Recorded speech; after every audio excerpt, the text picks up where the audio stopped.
peace must be our goal and our guide. And all that we strive for as a human family, dignity and hope, progress and prosperity, depends on peace. But peace depends on us.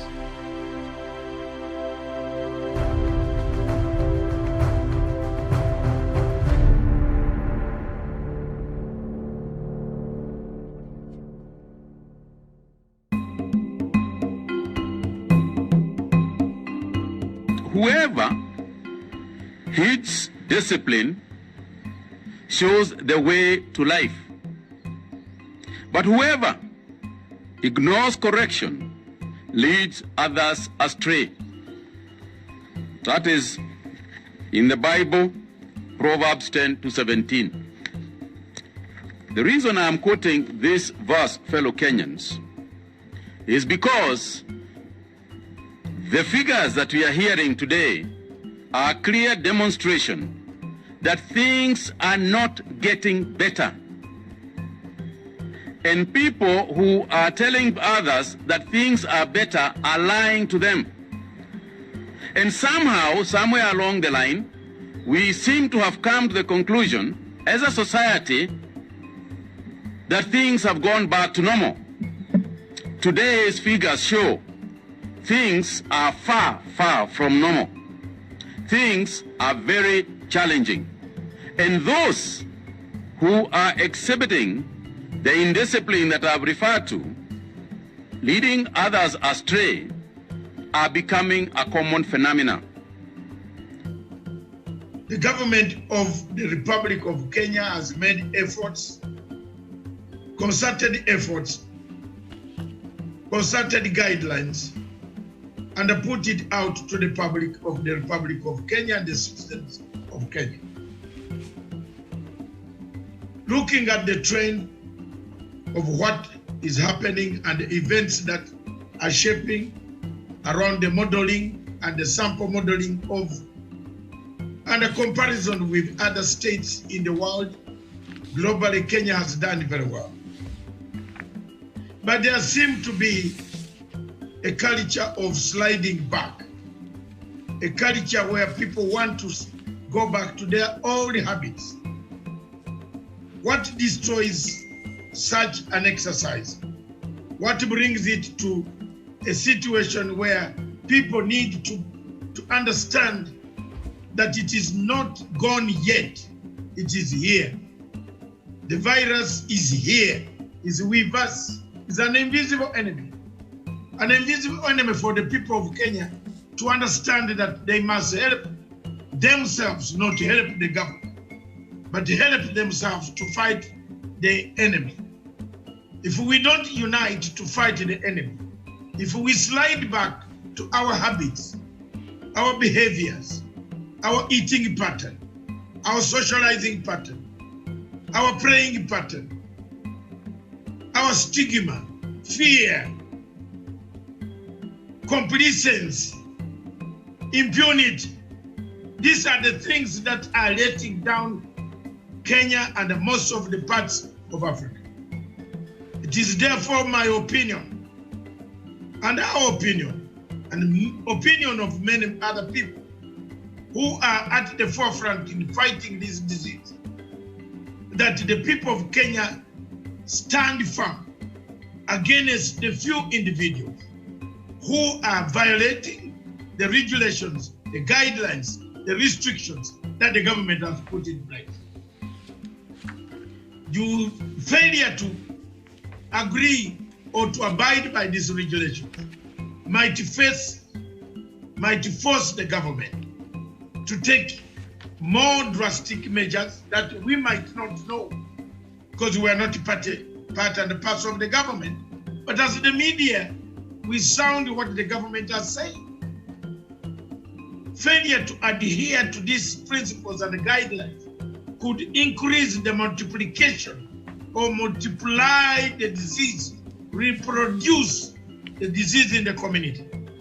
The cases of Isli, the cases of Mombasa, Majengo, where people still eat food in one common place as if they don't know what social distancing is. Such acts barbaric acts when you have been actually given the guidelines that this disease enjoys where there is company of being together, that this disease kills when you shake hands, that this disease kills when you cough without covering your arm with the arm, that this disease can kill if you sit in a car with a person who is either a silent carrier, a passive carrier, or an active carrier. It is up to you, the people and the citizens of the country of Kenya, to adhere to Mutahi Kagwe, to listen to the Minister of Health. The cries are not very far. We know the situation might be difficult, and many people are talking of returning to work. I can see many cars in Nairobi streets, plenty of them coming back and the traffic jam building up, which is a sign that people have returned again to work. But is it the time to do so? It is up to you as a citizen. The legacy trend, therefore, myself and other people want to call upon you to desist, to deny these few people who break the curfew, who drink in estates, who break the restrictions, who ferry people, who sleep locked up in a house of about 50 people, who eat badly, who fail to wash hands, that there is no room for complacency, because virus COVID-19 does not choose whom to attack, does not tell you how to attack. It attacks you when you fail to listen to the instructions and the guidelines that the government of the Republic of Kenya has put in place. God bless Kenya.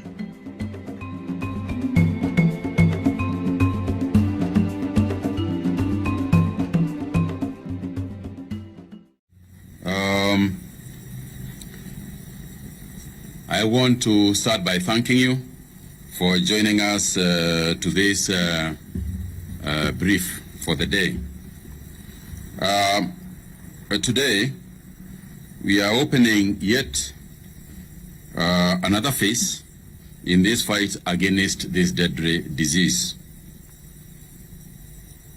As you are aware, His Excellency the President Uhuru Kenyatta, yesterday made some very critical pronouncements on the way forward. First, not to repeat, but just to highlight that movement in Eastleigh, Nairobi, and Old Town, Mombasa were lifted. And this lift of restrictions also applied to Kwale and Kilifi counties. Now, it is important for us to clarify that these actions do not mean that the areas that were affected are now COVID-free. It is simply because the observance of what we have been saying in those areas and the isolation of the cases, of the many cases that were in those areas, have been having an effect. And consequently, the number of cases that we pick from there are less and no more than other areas. And that's why we said that those areas, that's why the President ordered that action. But I repeat that it is not that the transmission of the virus in those areas has slowed down. And I want to appeal to the residents of the 4 areas not to become complacent and abandon all the containment measures. Any behavior to the contrary is likely to roll back the gains that have been made so far. Let me reiterate that the directive that closed down bars that sell alcohol has also not been lifted, because there has been those who have been saying that they are now free to start partaking of some of these things, some of them even saying that they are now free to order one cargo special. I would like to clarify that that is not the case. And we have also noted that various facilities opening for business and selling alcohol are on the increase, particularly in some estates in Nairobi, in Westlands, in the Kilimani area. We have taken note. And I would like to propose to the owners of those places to quickly, very quickly, follow the directives that we have given. Otherwise, if you are caught selling alcohol, opening a bar, your license is likely to be withdrawn, and for that matter, withdrawn permanently without any possibility of reopening again. Fellow Kenyans, you will also recall that the President reviewed the dusk to dawn curfew timings that have been in place for the last several weeks. This again is to allow for both employers and employees to have a full day of work shifts. We still continue to encourage those who can to work from home. And I think there is a good development here where some people have developed such a good way of working at home that is likely that that is how they are going to continue working even post-COVID. So we would like to encourage the use of technology. We would like to encourage as many people as possible to continue working from home. But in the event that, for instance, you are in Kazi kwa Mitaa and other areas that we have allowed, it means that you are able to to give a bit more time to work, and hopefully that has an impact on the economy. It will also allow those who are in marketplaces, provided that they are following the protocols, to be able to sell a bit more mamambogas and so on and so forth, to increase a little bit the activities that they are doing. And it is important for us to reiterate that this is being done on the understanding that Kenyans are now aware, on the understanding that we comprehend and we will be following these rules, because the escalation or de-escalation of the measures purely depend on what happens when we loosen a little bit. It is that understanding that we now have a partnership between each other, between the government and its people, between the people themselves, in between families. It is on the understanding that we understand what is going on around our country, that we are able to make people take more responsibility, because the more we open up, the more responsibility is given to Kenyans themselves. So I want to emphasize on the importance of individual responsibility in this fight. As we consider opening up more and more, it will be important that every person plays his or her role in the quest to limit the spread of the infections. It is now close to 90 days since our first case, and in that period, we are now better informed about our individual responsibility in this campaign. And I would like here to thank those in Nyumba Kumis, particularly upcountry in the rural areas, who have taken a very serious attitude about new entrance into the community, new entrance into the counties, and reporting any case, particularly the cases of individuals who have traveled from epicenters of the disease, such as Nairobi and Mombasa, traveling up country. And I can tell you that they have taken it seriously. I want to thank the chiefs. I want to thank the sub-chiefs, chairman of Nyumba Kumi. You are doing a sterling job in informing the authorities and ensuring that you as a community speak to persons concerned and ask them to leave as quickly as possible. And that has been effective.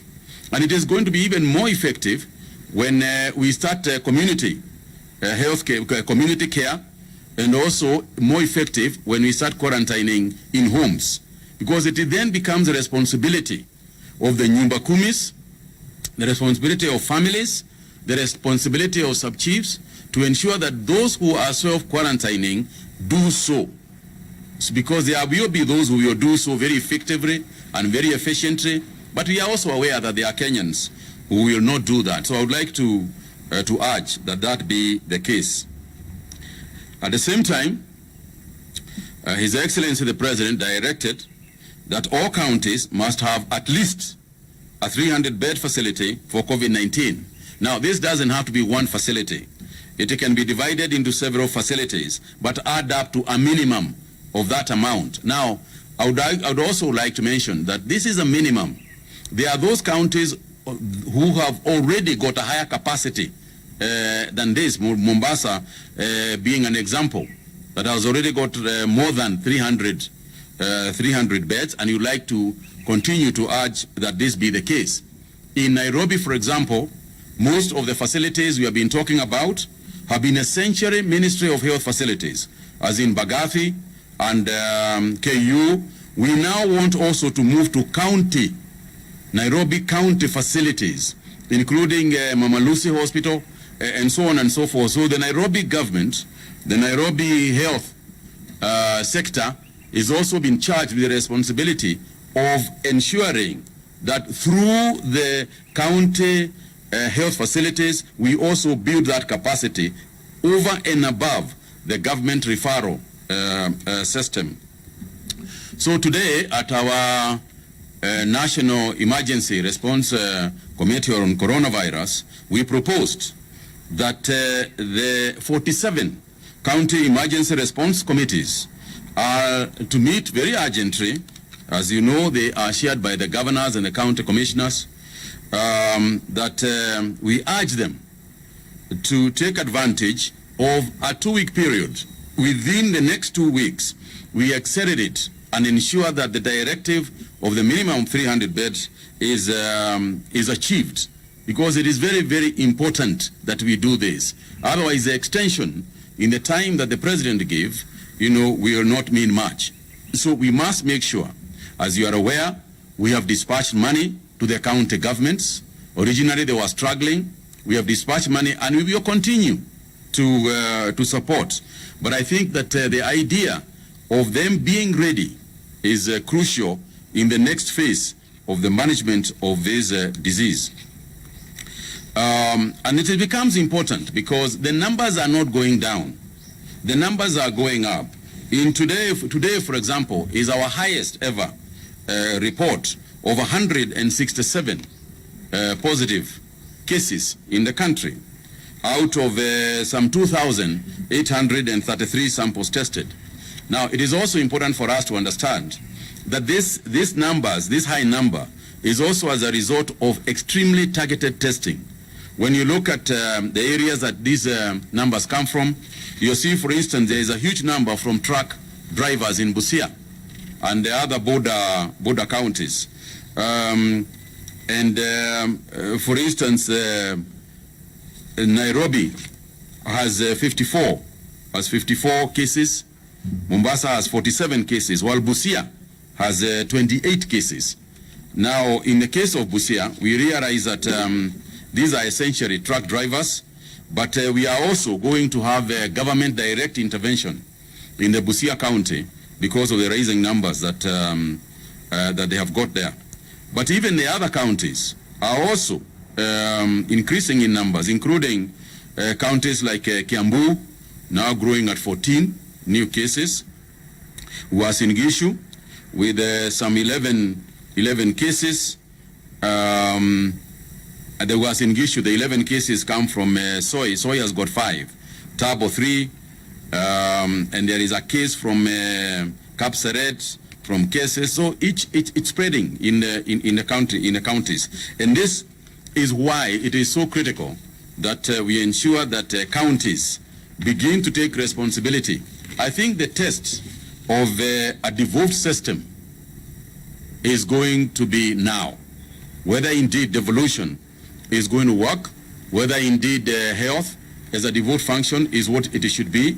I think this is a good test, and we are seeing a mixed bag of performances, with some counties doing extremely well and others lagging very far behind. So it is important that we all put it all together, and we have a general standard across the country so that each county has got sufficient capacity.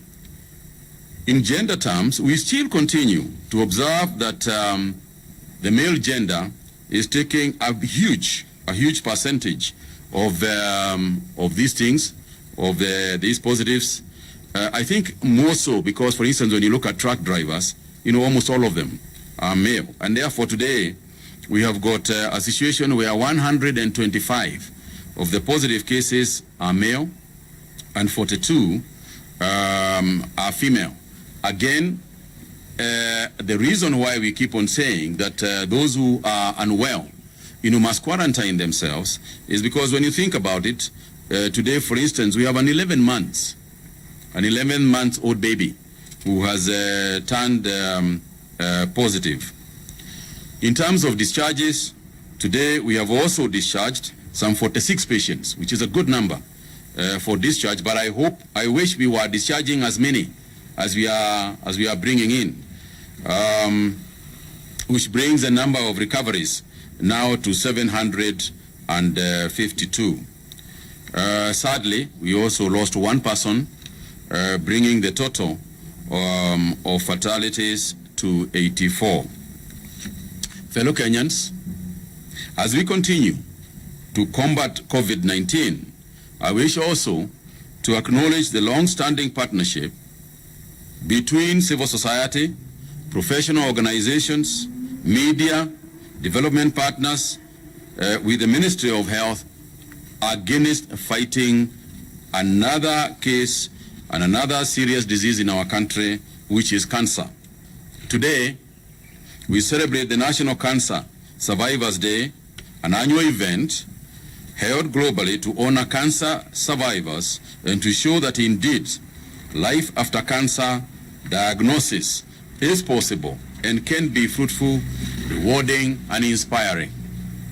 This day is an opportunity also to raise awareness about cancer and the importance of screening for early diagnosis. If we are to achieve better treatment outcomes and cancer survivorships, the key is early diagnosis. Our survivors prove that cancer is not all gloom and doom, and that indeed we can overcome cancer if we avoid risk factors such as tobacco, excessive alcohol use, as well as seeking health care early enough.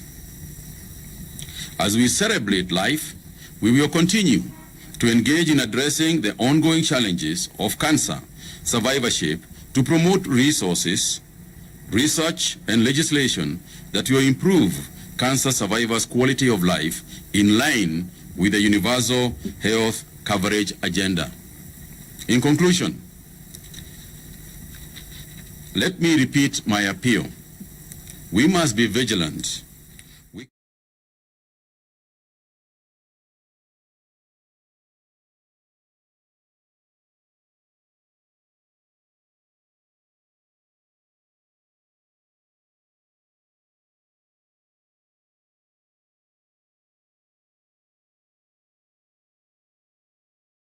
Good morning, viewers. Welcome to Punchline Africa Television, broadcasting all the way from the Republic of Kenya in Nairobi. Viewers, in Nairobi, we have Miriam at the general headquarters. Good morning, Miriam, in the headquarters. A very good morning to you, Doctor. How are you today? Fine in the political command center, miles away and miles away from Miriam. Thank you very much. I'm Dr. Matanga presenting this program together with Miriam this morning, the Daytime Express, which is a show that looks at COVID-19. It goes to look at the Kenyan newspapers.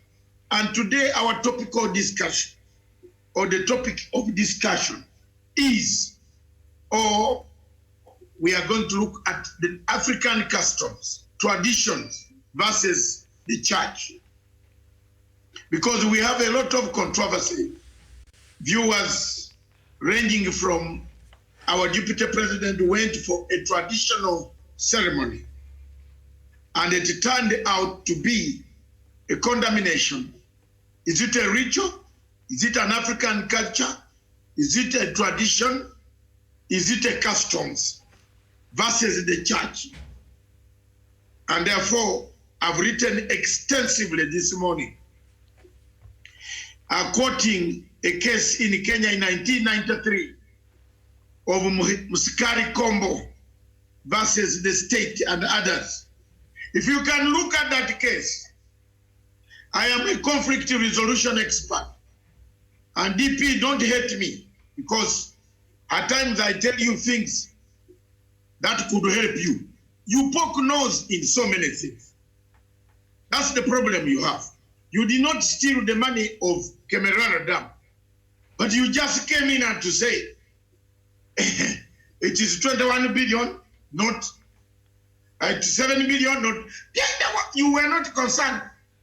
The people who had taken the money, most of them who had benefited from those smaller things, are known. It's Mulukomen and a group, the thieves that we have chased out of this party.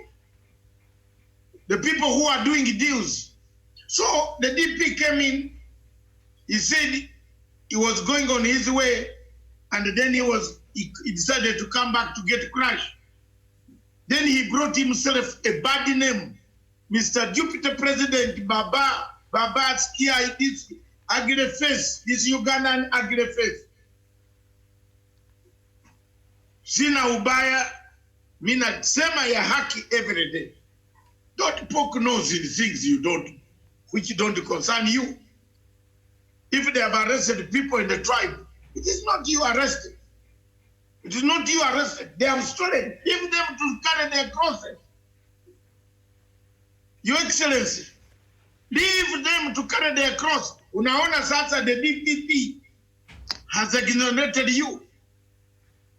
Why were you panicking? Why were you involving yourself to tell us it is not 21 billion, but it is 7 billion? Did you know?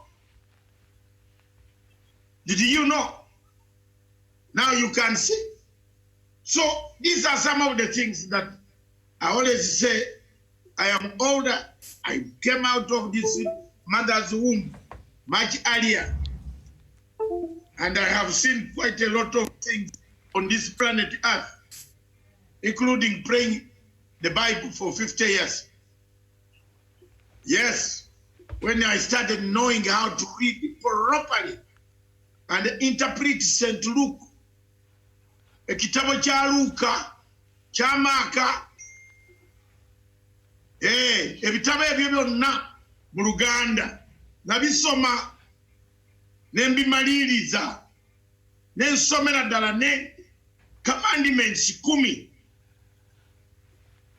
Yes, then I came back. I'm in short saying I read for 50 years. I've been handling a Bible.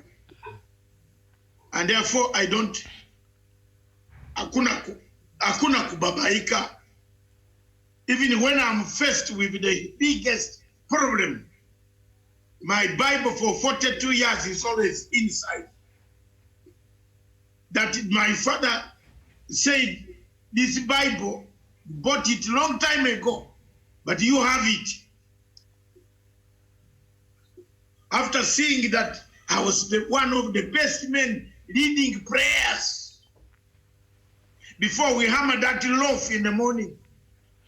You know, those days the loaf was eaten by very few people. Not many quacks come on the table. If you have behaved badly, Father does not for bread or good meat or rice. Those were special. Cassava we can all eat. But when the rice is cooked, that's how we used to eat. And you must behave very well. I used to behave very well, to recite the 10 Commandments, to talk about the Bible, the journey of Jesus, to Jerusalem, Jericho, and Dogoi, which is the donkey. You know, there are some people in Uganda, they can't write the word Ngari, the letter Ngari. I'm not a Muganda. I'm a Ugandan, but not a Muganda. Because in our country, there are no tribes. If I was in Kampala, I would be hazard. The police would find me. But I come from the smallest tribe in my country. One of the smallest tribes, but very effective tribes.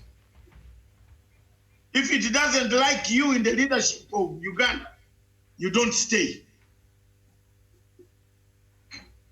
That's the problem that we have. That's why you see me and Mr. Museveni at times, we have some imbalances.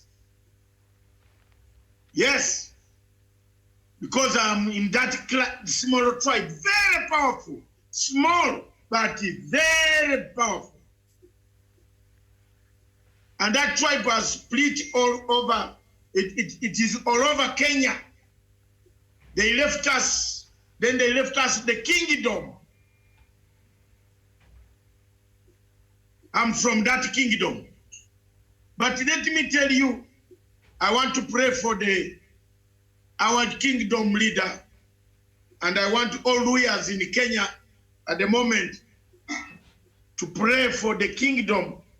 Our Umukuka is not well. He has been admitted in a hospital somewhere in Kampala. I'm monitoring. He's my cousin. I'm monitoring the developments. So I call upon all Luya elders to cease the fire and start praying for our leader who is not well, is in a hospital across the bridge in Kampala. So that's the message I wanted to bring, because I am one of the heir apparent that area. So, and being one of the most powerful amongst the external men, I have to tell you, Mudavadi, Wetangula, Muskari Kombo, Wangamati, Lusaka, Ujini Wamarwa, Atwoli, the rest of you cease fire now. Because that's the topic we are coming to. But our Mukuka is not well. He is now admitted in a hospital. We need to cease the fire, forget about these squabbles, said, and the rest of you. All of you are younger people. Apart from Atwoli and others. The Wangamati is a younger man in London. I was looking after him. Now he has become a governor. Thank you. Please, cease the fire. Our leader is not well. Cease fire. Pray for him now. And the prayer always, for me, it works. This is why I'm here. Thank you very much, Miriam. I've taken a few of your time. Give us the news of COVID-19 now. Yes, indeed, Doctor, and I'm sure one of the elders you have here who is very strongly supporting the Luya unity, that is Atwoli. I'm sure they'll gather together to say a prayer for that leader there who is not feeling well, and we wish him a quick recovery. So we start with Kenya. This morning, the total number of confirmed cases in the country stands at 2,767. 84 people have died in the country. 752 people have recovered. Uganda, the cases right now is at 616. No persons have been reported to have died there, and 96 people have recovered. And South Sudan, the cases right now is at 1,604. 14 deaths have been reported and 15 recoveries. Madagascar, 1,052 people have been confirmed there to have COVID-19. 9 people have died. 233 have recovered. Somalia, 2,334. 83 deaths, 441 recoveries. Rwanda, 439 confirmed cases, 2 deaths, 290 recoveries. And Burundi, 83 cases, 1 death and 45 recoveries. Total Africa this morning is at 189,784, and the number of people who have died in the continent due to COVID-19 stands at 5,174, and recovery so far is at 82,917. So that is just in a nutshell the situation we have in a few African countries this morning as we speak. Thank you very much, viewers. That is the situation in as far as COVID-19 is concerned in Kenya and East Africa and Africa. Miriam, there are two things that I want to say this morning, in addition to what President Uhuru Kenyatta said. Let's get disciplined. The quicker we discipline ourselves, the quicker we get out of this quagmire. This thing is going to be around us. This thing is going to be with us. There are no shortcuts. There's no medicine. There's no vaccine as yet.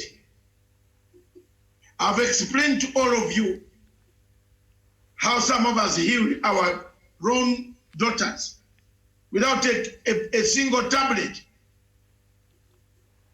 But hygiene, not to touch your face anyhow. You must have your mask always on standby. You must cover when you are going out. You must keep a distance. This mask is very useful. Very useful. And we take time every morning to teach about COVID-19. Pick something from us. I was very impressed with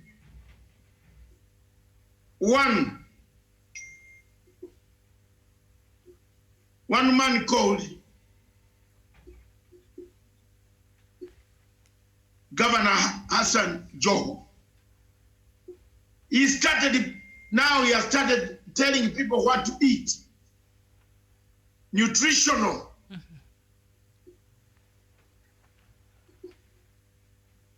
Nutritional.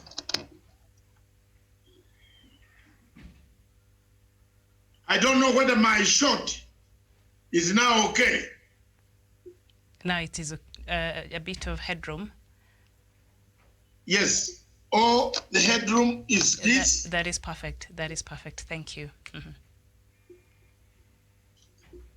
Is that okay? That is perfect, yes.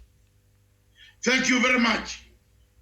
Viewers, Joho has brought us very good example. Let the ministry, you know, Africans learn through serious experiments. You don't tell an African that you go and distance yourself. Bring those masks. Bring people to demonstrate. Bring food, nutrition. What kills people? Mutahi Kagwe has got enough resources to get some people within the ministry to come with pineapples, with apples, with lemon, to demonstrate to us. Mr. Mutahi Kagwe, wake up. Honorable Minister, please order people to come with those fruits like a Joho. Well, Africa, the Africans, Mr. Minister, they don't hear until they see something there on TV. As you are explaining to the world, as you are explaining to Kenya, have some pineapple, fruits. Show them the type of fruits they should eat. Some of them don't eat until evening because they are worried of COVID-19. Some of them don't eat because they say, if you touch this orange, COVID-19 is there. Some of them are saying, where is the patient? Mr. Minister, sir, change strategy. You have seen an uphill task you are on. You are somewhere in the middle of the hill. in project management, you must bring incentives. I think let me say this every day so that people can. Incentives. You see, you are caught.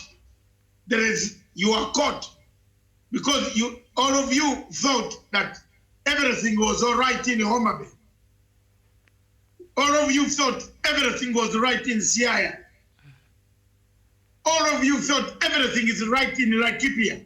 No. Honorable Minister, get serious answers on a daily basis from your regional or district health officers, medical officers. Let them give you an update. Some of these people are chewing the money. You know, some of them are storing this money to go with it to the COVID graves.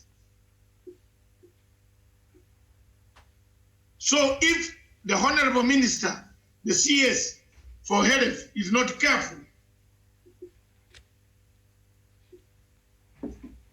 his approach is going to be devastated. He has cartels in the ministry. Those cartels steal things. Those cartels hike up prices. Those cartels forge numbers.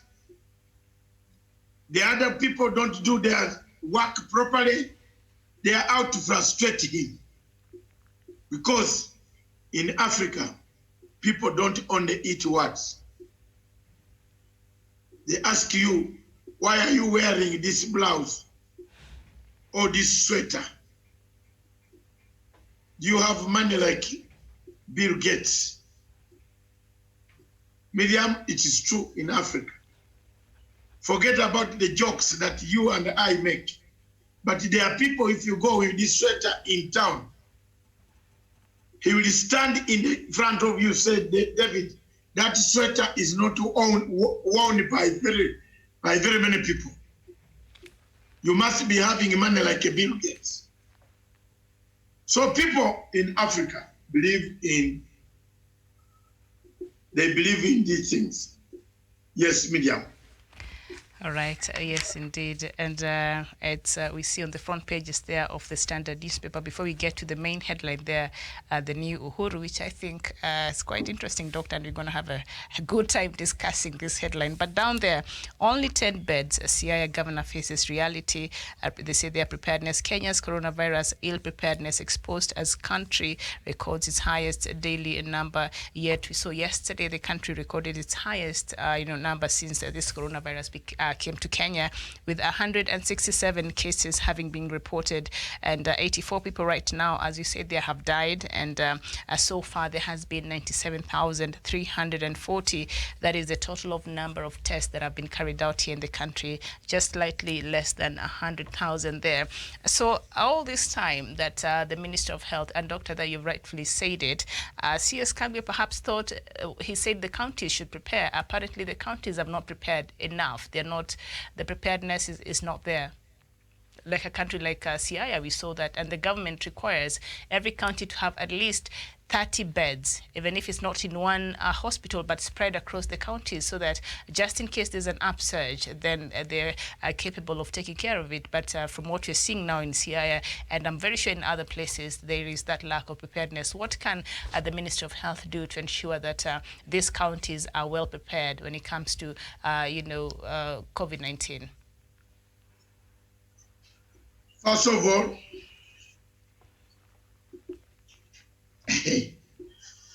but I've just summarized it above. Yes, you have. Some people, President Uhuru Kenyatta tried his level best, but people are not very, very, very serious. People are doing the opposite. So the president should expect the opposite in most of this scenario. That on Saturday he got a shocker. You saw the headline that he was shocked, caught between the right and the right. All of us are right. Mm-hmm. The president had expected that people up to now have adhered to the norms. Okay? They had adhered to the norms. And they were beginning to cooperate. But up to now, they have not cooperated. Up to now, they don't wash their hands. Up to now, they want the meat joints to be opened quickly so that we continue with our diet to go there and eat meat without washing hands. That is what the people here are on this planet called Africa, this world Africa. It's not only in Kenya. People want to see dead bodies in the streets of any city. Then they can run home and tell the story of dead bodies. Therefore, it won't surprise me at all. I am a student of these shocks. I'm a student of these shocks. That some of these governors, apart from Mutua, who actually put a wema, a tent, and they turned it into a hospital. Some of these governors are just wearing suits and are in Nairobi all the time, flying with the helicopters. I'm telling you, when you go back home, their people are in worse conditions. There are some people in those regions who don't know that washing hands is very important. So time has come that on Wednesday, the president is calling all of them here. If I were the president, by now, today, I would dispatch people to go back in there. Because when they come to Nairobi, Mr. President, when they come to Nairobi, they tell you sugar and a chocolate coated. Oh, bitu iko mzuri, rais, mheshimiwa raisi, bitu iko mzuri. No! Some of these things are not very good, man. Look at the CIA, shame. The director, the money for 2022 is coming from CIA. Yes, the guy has tried several times. This is his time now. Jaribu. May I encourage everybody to go. I will be an observer. All right. The Honorable Prime Minister must also call on the governor of Siaya to ask why he puts him on a wrong map. Yeah. The governor of Siaya, he's the brother to Dr. Amoth, I believe, if I'm No, not... that's good. This is... If I'm no, not I am now but going also, higher. Yes. For me, I don't hide. William, I don't hide. I don't hide. And that's why the Prime Minister loves me. He says Matanga does not hide. From the days of our rebel activities in Europe, I've never hidden from him. When we were fighting Moi, I've never hidden. It is Wamwere who is a liar, not me. I always tell the truth. The former Prime Minister should ask the governor, why do you put us on a wrong map? Is the High Commissioner for Infrastructure in Africa. How do you go and tell people? And imagine one journalist is in Ethiopia and puts up the hand and says, hey, Mr. High Commissioner, where you come from, the beds are on the 10. What will you say? It's infrastructure, is it? So the governor of Siaya is shaming not only Siaya people, but shaming people, shaming our 2022 man, the man of the day, the Julius Caesar, the orator. The guy comes to do oratory. He does. That's what political science is. He makes jokes and the people are happy. He has 7 million people or more here. who will vote without looking back. They will just go and vote Raila Odinga. Now, they will not look back. Then, later on, you can come and take a few, but you will gain more somewhere. So don't shame him by having 10 beds in a hospital from his home. No. Wacha niseme. Right. When you people from Siaya, if you are afraid, me have said it. All right, and even as the former prime minister is not going to beat me up. In fact, when they open the gyms, we shall meet in Kempinski. Now, halfway opened, we can have breakfast, Your Excellency. Right, Honorable Prime Minister. We can enjoy breakfast. There's no more sorrow. We are on board. You are making people quit. Jesus Christ. This topic needs to be in uncensored. Mark it one, item number 1, uncensored. The 10 beds of Siaya County, uncensored. Italeta bombshell saa 12 leo jioni. Nataka kugonga Mr. Rasanga. You are shaming your brother, you are shaming the Prime Minister, you are shaming the moving dictionary. Yeah, the senator. But they're all responsible, yes. We cannot just blame the governor. Orengo also has a responsibility to ensure things are done right there in Siaya. So, yes, you have to hold them to account, Doctor, and we will bring that topic later on.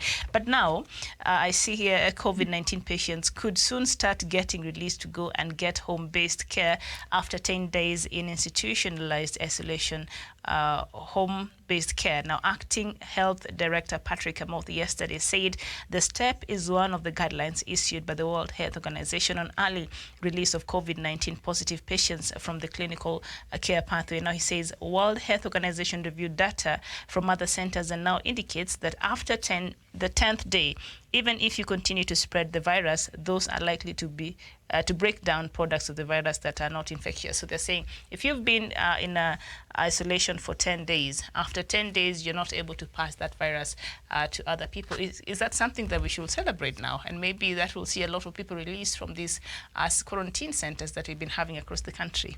That is okay, Miriam. We can celebrate. But if it is brought out nicely, when they come for press conference, they seem not to be prepared to tell us even better news. Yes, I teach PR, and I want to teach these guys PR. Not that they are telling us lies, but they don't have a PR at all. Mr. President, I am always open-minded. If I'm wrong, time checks me out. The message is very good, but it's not being packaged in a proper way. The lady comes to read, whoa, whoa, whoa, whoa, whoa, whoa, whoa, whoa, whoa. Ah. So it has become a ritual.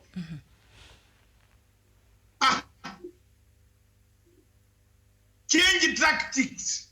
Bring some people, nutritional officers. Wakuja na mapapali, popo, mangoes, oranges. Tell Kenyans this is how to eat. Have you seen Museveni does his things? Museveni even brings a pen. They calculate there. You think there's no COVID among us, Uganda? It's there. The numbers are high now, Doctor. It has gone to 616. Yeah, the numbers are going high. Yes, 616. But because of some of these things that he does, like telling us eat cassava. Now people are eating cassava. Cassava has become the highest item in Uganda now. Does it? I know it's high in carbohydrates. Does it have anything to do? Yes, but it helps. What else? Nutritional value does it have? Does it help in immune? It reduces. If you eat 2 portions, you leave it hangs around your stomach for a long time. I think it helps when you want to lose weight, so that's why President Museveni takes it to maintain his weight, because he's been big on that. Exactly. You lose weight, and this comes from huge people. Yeah, in South Africa, it's one of the leading people who are a bit on the higher. Yeah. For huge people. That's why Museveni has taught us also to eat cassava and 2 potatoes in the evening. Don't you see? Your boss is turning smaller. Yes, you might not see me, but one of these days, you saw me the other week, last week. You not see there was a difference, Miriam. I'm telling you, there's a big difference. So I am only saying the CS should change the tactics. Africans need practicals. They want to see pineapple. If you are talking of pineapple, yes, have the pineapples ready. And these are fruits that we have in the country. Yes. To come with pineapple, demonstrate, allow those pineapples to be eaten by journalists. You know, some of them don't have food. Yeah.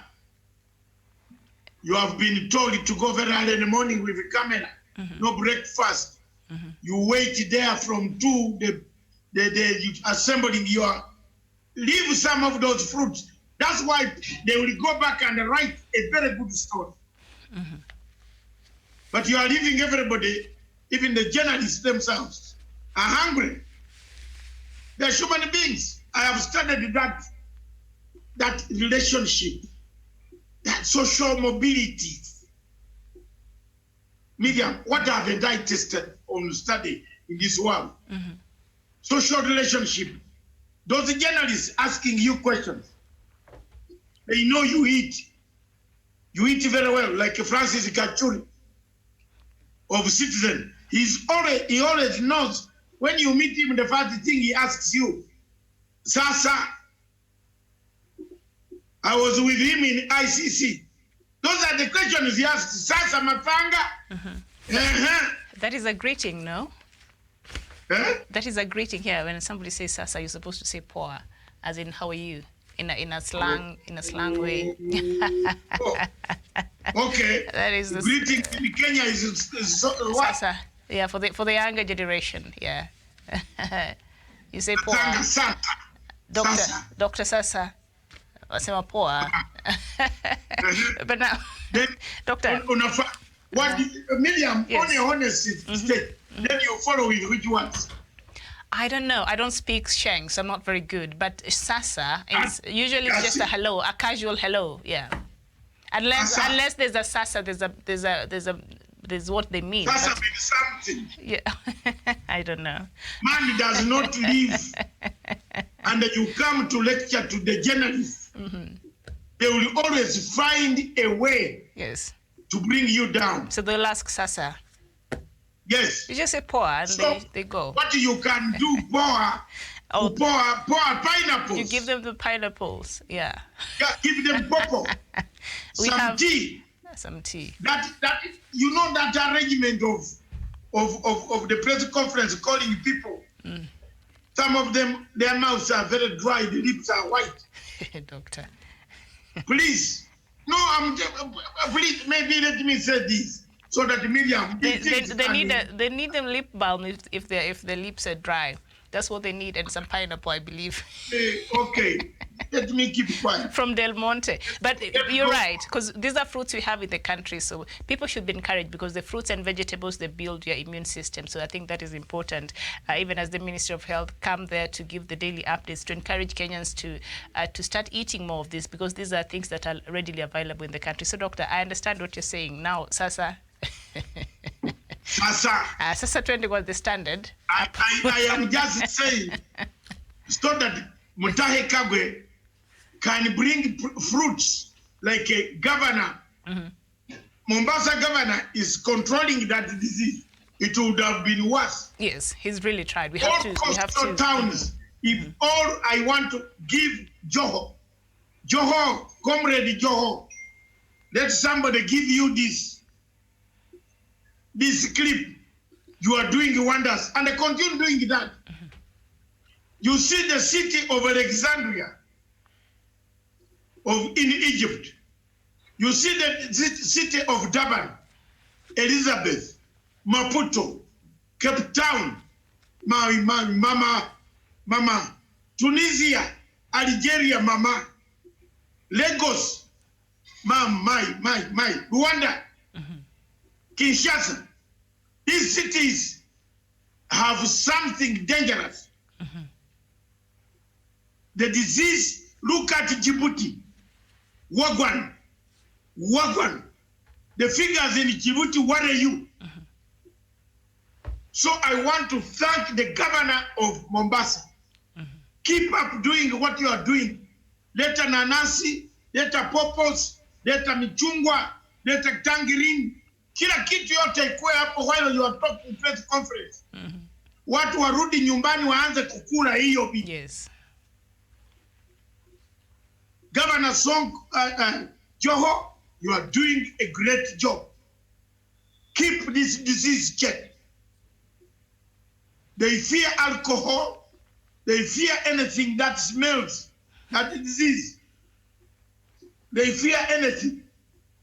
That's why here, there is alcohol in here. Here. Yes. It's here. I'm now drinking. They fear. Smell like this, it will run. Oranges have got that alcohol content. Wacha watu wakule hiyo. Kula as much as possible. Yes. Fruits. Vitamin C, yes. Yeah, the governor yesterday was explaining with tomato. Kula fresh tomato, kata. Kula. Don't waste time and wait for Uhuru Kenyatta to help you. Before Kajuri, the president was very quick at saying, Kajuri, I know what you want to ask.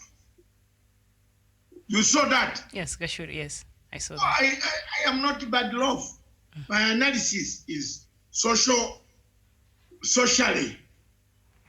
If you call this, you know, if you call these press conferences in State House, like Museveni does his conferences in State House, I remove them away, you will not hear any story written by a journalist that 4 million shillings was taken for this tea here. The tea I'm taking here. Now it will go for pineapples, and we'll see a lot of millions there. So maybe we should just encourage Kenyans to buy their own pineapples. If the tea was costing that much, can you imagine how much the pineapples and tangerine would cost there? So, we need to channel that money to more beds in Siaya. Yes. So, Doctor, on another note, yes. The new Uhuru, I'm interested in having this conversation this morning, and that is the headline on the Standard newspaper this morning, and it says, transformation, considered a reluctant leader, the president has morphed into a ruthless political tactician, confounding friend and a foe. Nobody, it seems, can stop his quest for a legacy. And there they say, in the past, he was docile. Everything passed him, like saying yes to weak CS nominees, flirting with all, and then caution, consulted his deputy in almost everything, including appointments, and then patient, tolerated every mistake, insult and slight as he looked up to the second term, and the last one, accessible, was available and familiar to all, including DP Ruto and his allies. So that is President Uhuru Kenyatta in the past. Let's say during his first term. Now the president we have today, according to the Standard, assertive, not suffering fools gladly anymore, calling people out by their names, adventurers, throwing all caution to the wind and taking bold political steps, unilateral, no more consultations, closely and carefully guiding interactions and company, ruthless, not taking prisoners anymore, clearing his circle and consolidating power. So, Doctor, has the Standard captured this analysis? For the first time, you agree with your headline? Yes. No suffering fools. It's very strong. Standard today, the editor yesterday did not over curfew. Because there are people who over curfew. I believe it was not Obala, because she would have, you know, made it not look like a, no, this is good. This is good journalism now. The president is no longer the man you used to call names. He now calls you. He calls people out. And Mr. President, I want to add on this. Please, please, you have very little time left.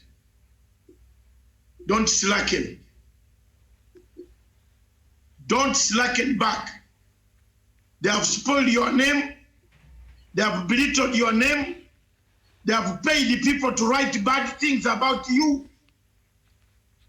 Yes, as a leader, you can forgive. Mm-hmm. But don't forget the names that they call you. Don't take any prisoners. The state house is full of so many rooms, but the rooms are full of material, which has got 800 days left.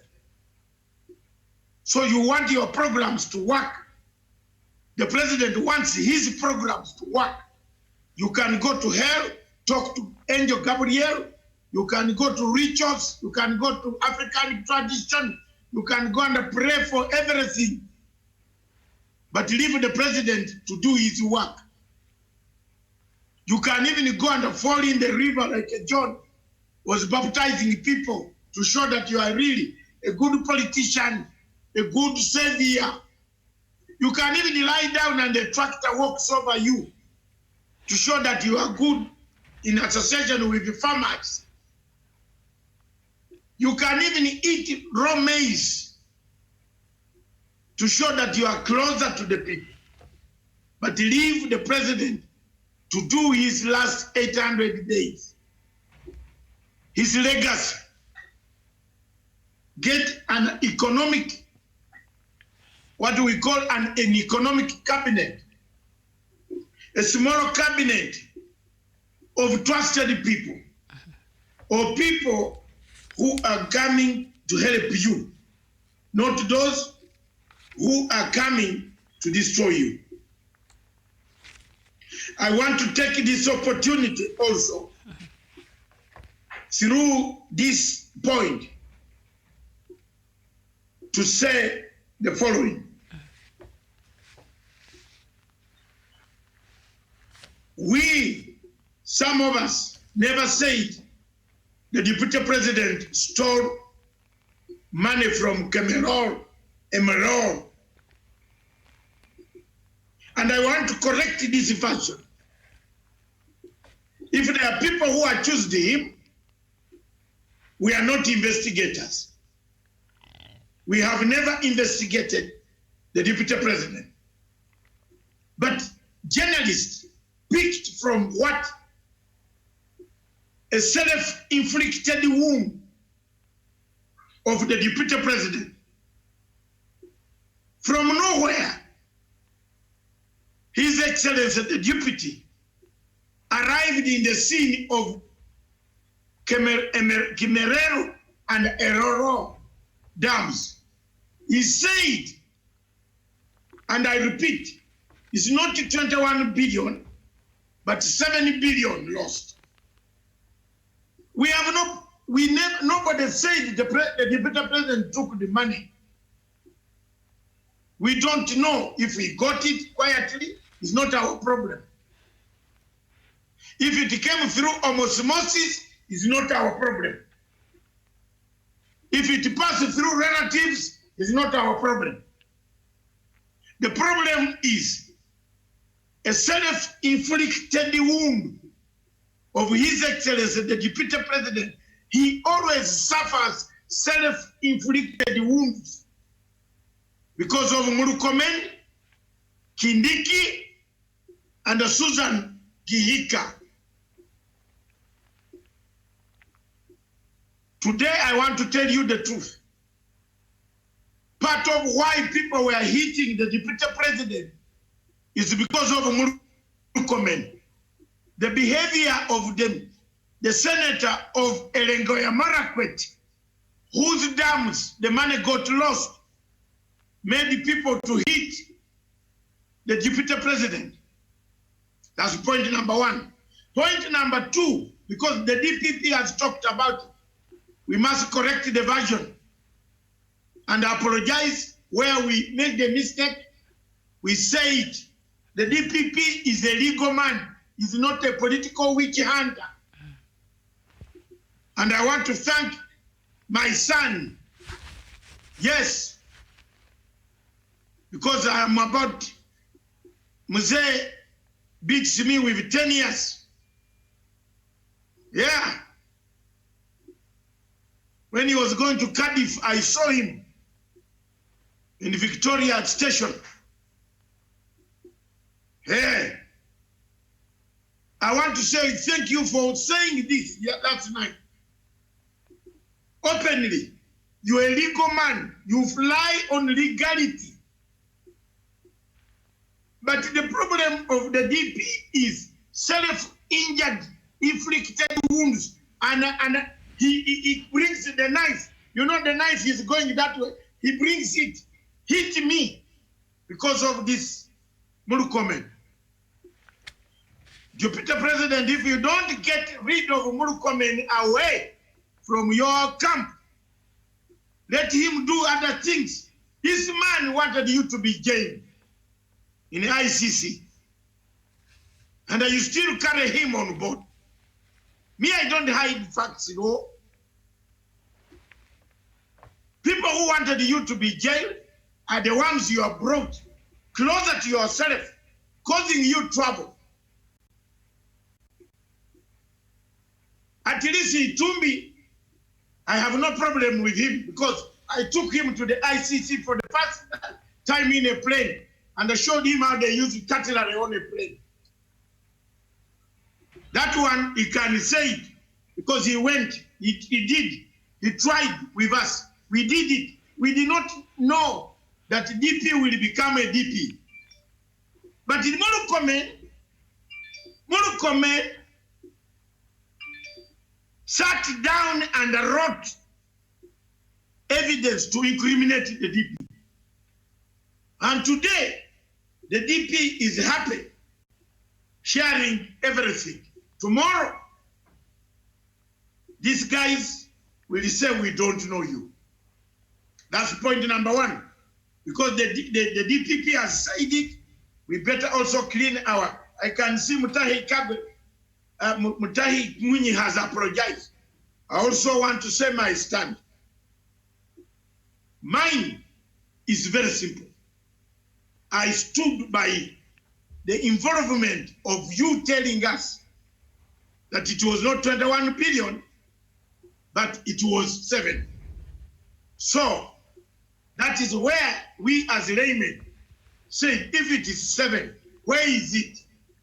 But we did not say you stole it. Mm-hmm. And as we want to clear this mess, that even if the money might have reached you by osmosis, so be it. You are not on an investigative list on Kimerol and Errol money. Investigations are with the two guys, the Minister of Finance, who authorized for a mafia man to take the contract.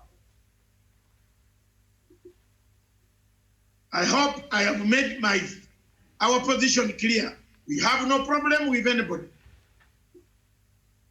2, when people make statements in your name, Mr. Deputy President, like Halwale is making statements in your name, I am giving you advice as a brother of international law.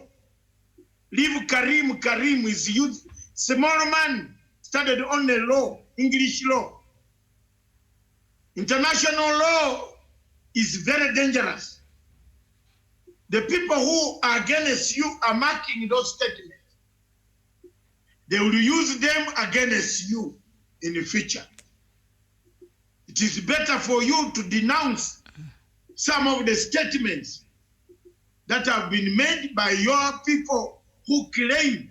For example, me, if you start making a statement and say Matanga told me, I will say no. That's his statement. But this, if you keep quiet, Your Excellency, I am speaking as a father now, as an elder who grew faster, ahead of you in this world. Even if I die poor, but I have wisdom.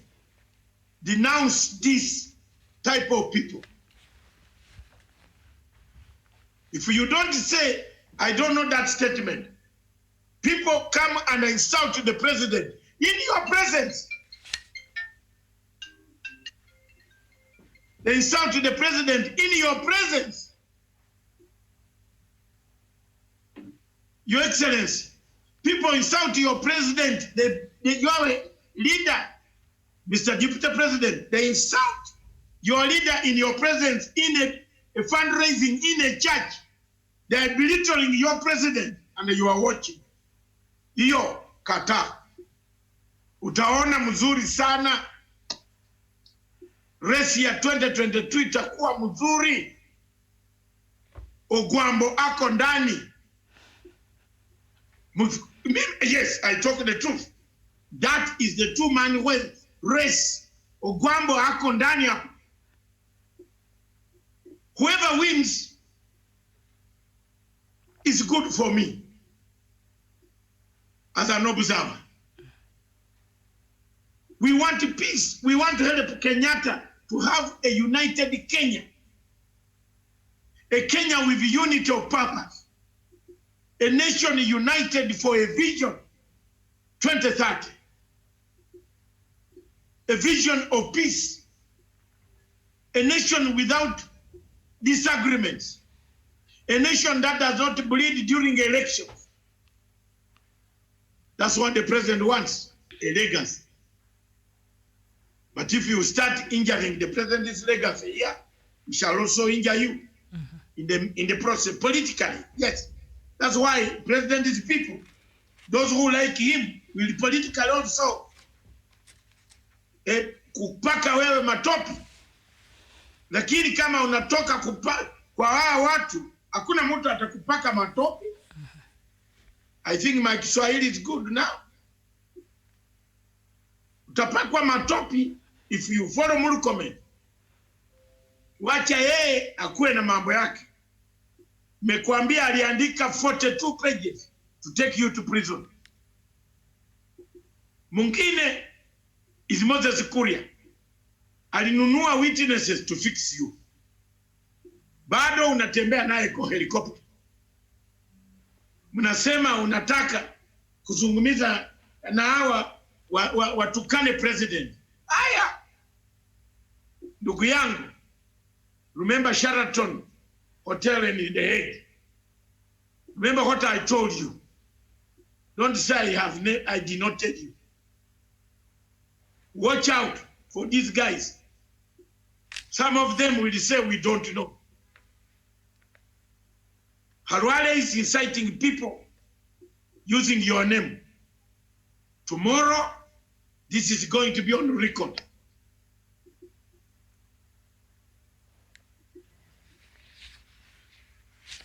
I think I've done as an elder to say those things.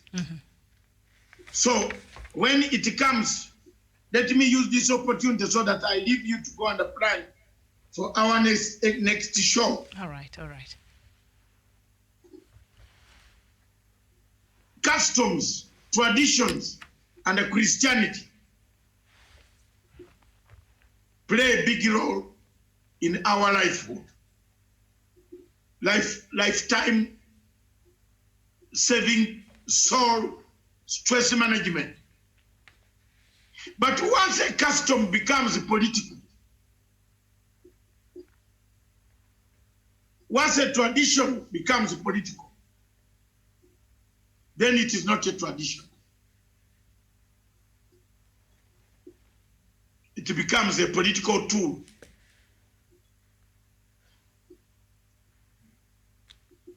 In my conclusion today, I've written a piece. I think Miriam has read it from one point to the last point. My early morning 5 a.m. thought. If you look at Musikari Kombo versus the state case and others,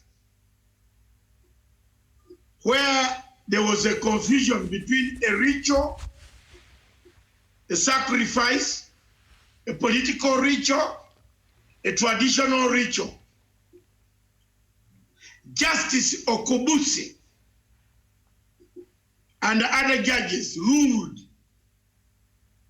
that indeed Musikari Kombo performed a political ritual,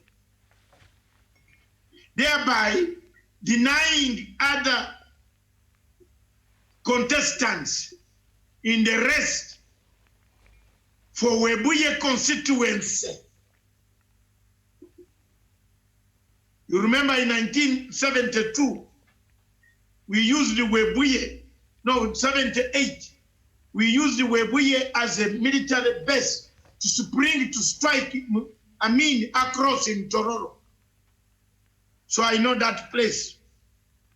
Don't ask me what I was doing there, but don't ever also mess around. So,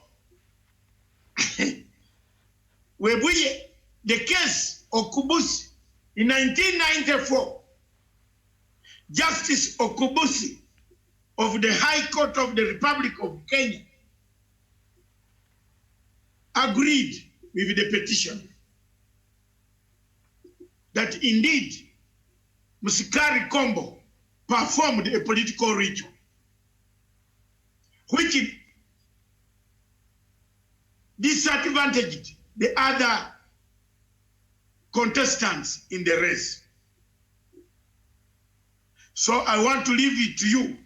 If you want to read that article, go on Matanga on Facebook.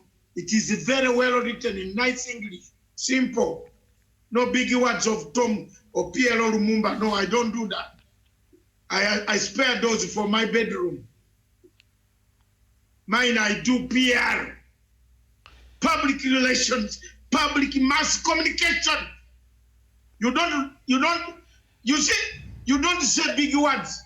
Then the audience has to look for dictionary. That's the problem of my brother. All over, when he starts talking, I have to carry my dictionary.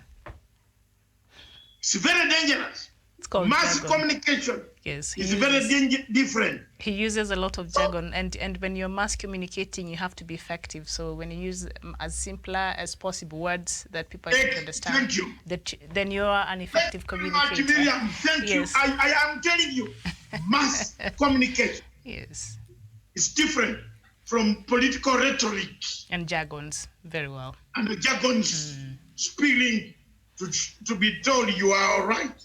No. The audience leaves when they are even laughing at you. You need to have a weight like me. Then you can, no audience will laugh at you. But I'm now speaking openly that when you look at my document, which I have written, researched this morning, I speak it as it is, David Matan. I've said in 2014, 15, 2013, these elders of Nandi Kipisigweye were quoted in ICC again. So don't go there. Makamu ya Rais, don't even get involved. You can do your ceremony quietly, but don't tell people. As soon as one of the elders blocks the rest of the people, it has become political. And quote me if I'm wrong, quote this day that the statement Matanga has written will not be used in court somewhere in this country. Let people fail to get the ticket they will go to court. I'm telling you. They said the voters were intimidated by a ritual, by elders saying, and the judges will rule against you. You lose your election when you have won so well. So people who tells you we have no, I have a custom, for example. Everybody knows Matanga's custom. We are the only tribe in East and Central Africa, second to Jews, because we do the custom of circumcision. Every male in my district, it is now a World Health Organization standard everywhere, but it came from Bugisu. And the Bagisu are like the Jews. We are very few people. In fact, if you beat from 7 beats us, we all cry. Tears, oh, but very tough, intelligent people. One Mugisu can make the whole place have problems. And I don't want Miriam to go deeper than this to analyze, but that's the truth. But we don't turn this circumcision as a tradition, which the elders must fast.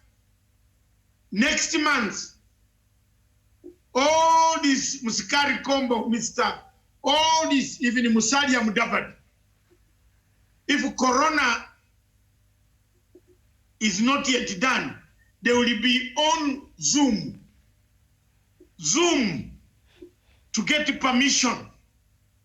They will even, that day will be very monumental for the people of Luya community, anywhere in that western region.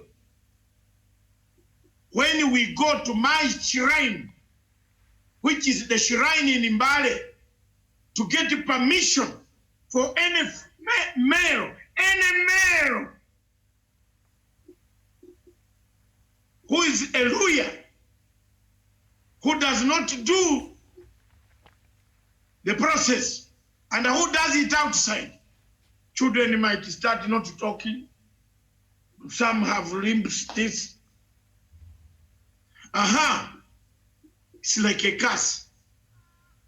So you must first do that ceremony in Uganda.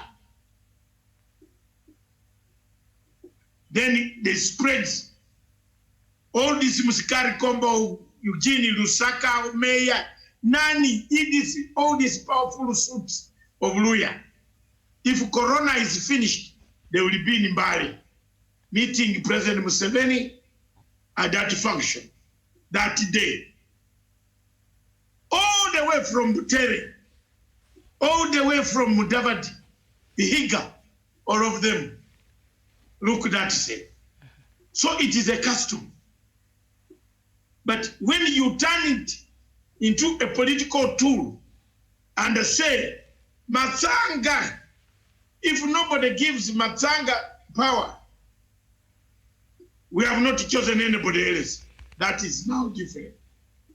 And I think I've written it, I've left it for Kenyans to make judgment. There are so many contestants in the Rift Valley. One of them is Gideon Moi, another one is Isaac Ruto, another one could be a younger man who wants to contest. Why do you block him? Why, you as an elder, why do you block the rest? You have now gone to Okobusu, Judge Okubusu, and a Musikari Kombo, and a petitioner. Petition number 64. Petition number 64, Mr. Deputy President. Itakuwaka moto. Chunga. Thank you. Thank you very much. I have done my best. If people don't listen to me, I want to take my dust. I want to take my dust away. I will carry my dust away and then go back home. You will call me from my Surrey home. when I'm eating my sausage to help you. Believe me or not. And for me, since I hate that woman with a skirt. Unfortunately, is going to become the president of Gambia. And the person coming in is my friend, one of my best friends, Stuart. We live a few miles away from each other. I don't want to antagonize. I hate ICC. I hate it. I hate it. I hate it up to today. So any African going there, I will stand with that African. And that's why I told basically that if you collect signatures to take President Museveni to the ICC, even if he has done a lot of damage on me, which he has done for 34 years, I will stand with Museveni against Besigye in the ICC. Because that's my field. Besigye is a small doctor operating people. He's not a political scientist. That's my field. I defend Africa. You bring an African in the ICC, I'll reject. Whether Gaddafi's son, whether Babugo, I am against that court. And now I have a backing of the countries that matter in the world. Hallelujah. America, Israel, you touch any of them, we come for you, baby. Yes, I told you. I told you that one day I will be basking in glory. When I said ICC was zero, fake, thieves, peddlers, witness procurement. I coined the word procured. There you are. Today I'm laughing. They went and fictitiously collected information to put information in that Museveni, I don't know, Uhuru was here, Nani, Ruto was here. No! And then, Dr. William, please. Willie, you don't see the enemy. You don't see the people who wrote these statements are near you. You give them more money to even further to take you down. Maybe the Spirit of God is talking through me, Willie. Mzee Willie, angalia macho yangu hii bwana. Nimeona mengi hapa duniani. That's it. Chunga. Those words, these things that are happening now, and you are happy about them, people are writing on social media, they will be used. The enemy are here. They are there. They are like a corona. As corona flies in, they are also flying in. In fact, soon the planes will start coming. I don't know where Tanzanian airspace. If one plane fails to land in Dar es Salaam, where Magufuli will land his plane. Or when it lands at the JKA, carrying passengers from Dar es Salaam, how we shall treat that plane. Some people are doing things in Africa that are very shameful. So we shall treat Tanzanians. If there's a problem, technical problem of their plane, which is going to land in Kilimanjaro, diverted to land in Mombasa, what do we do with it? We treat them like a leprosy, 10 leprosy men. We fumigate the plane without them coming out with their corona. Yeah, that's where we are heading. Europe is opening up. Tanzanians will want to fly into Europe. They might not fly there. So keep up the good work, President Uhuru Muigai Kenyatta. Let's go slowly, slowly. Your Excellency, don't rush to open. Don't. Watu wanakunywa pombe usiku. Wamegonga hii kitu, wako na parties kwa estates. Mzee mimi nakwambia. Then the police officers themselves oversee this drinking spree. Hey. So please, I am your foot soldier. Ninaangalia vitu mingi. Watu wamegonga parties na wakula nyama. They drink, they eat food at night. And the senior men with Range Rovers, they are eating food at night. Hey! Echekewe. Why? Miriam. Spreading disease at night.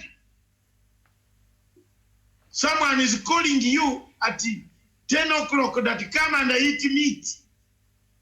Then you ask, is the meat in your house? Even offers to arrange for you to drive or send his driver. As human beings, all right? You think this disease is not, it is actually every time we do this thing, it laughs at us. Every time it's laughing at us. One of these days, it will laugh louder. Thank you very much, Miriam. It is 35 minutes past. Let's go and we wait. We do our good show at 11 o'clock. Don't worry about some of the research. We have it already. Some of the figures. How many people are supporting us? Coming next, if the production can show diplomatic leaks, we are going to take a break of 25 minutes and return with diplomatic leaks with the show. Maybe I'm ready for that. The show is very nice show. Kenya's bid for the United Nations. Kenya's bid for United Nations non-permanent membership on the Security Council. How far are we? What support do we have? What can we do to tell the world we are capable in East Africa to hand over the mantle to Kenya? And Kenya is capable. What went wrong? Where did the mistake come from for Djibouti to hate us to that extent? When the Djibouti president ate our food here. Diplomatic leaks, when it returns with a bang.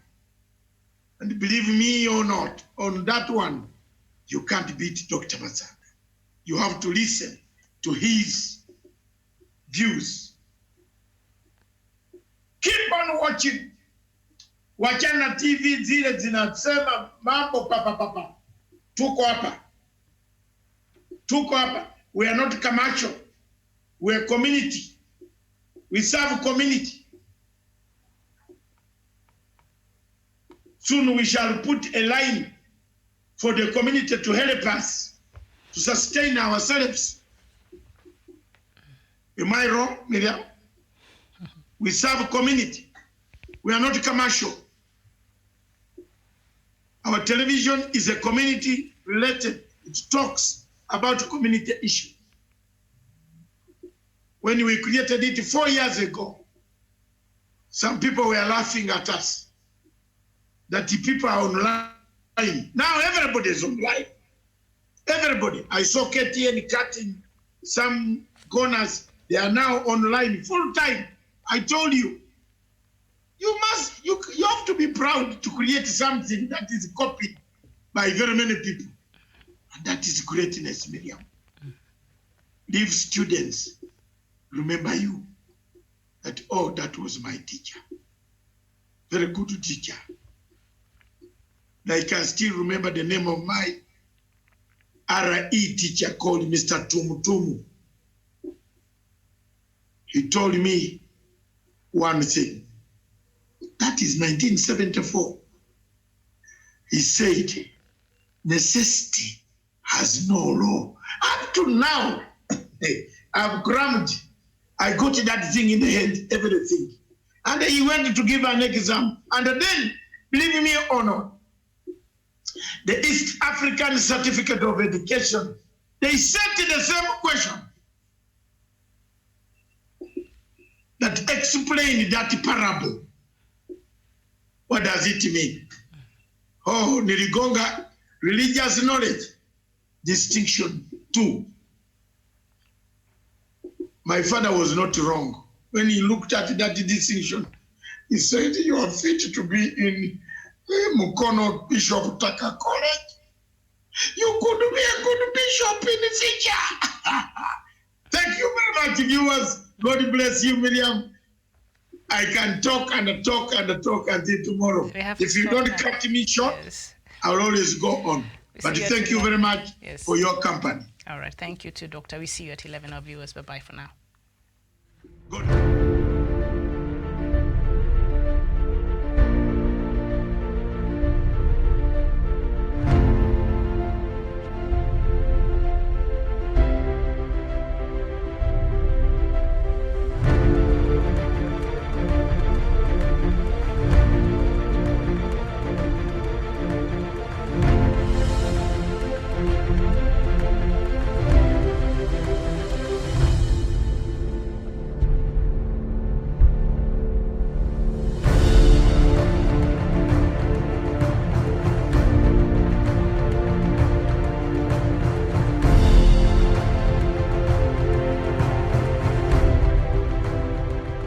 Peace must be our goal and our guide.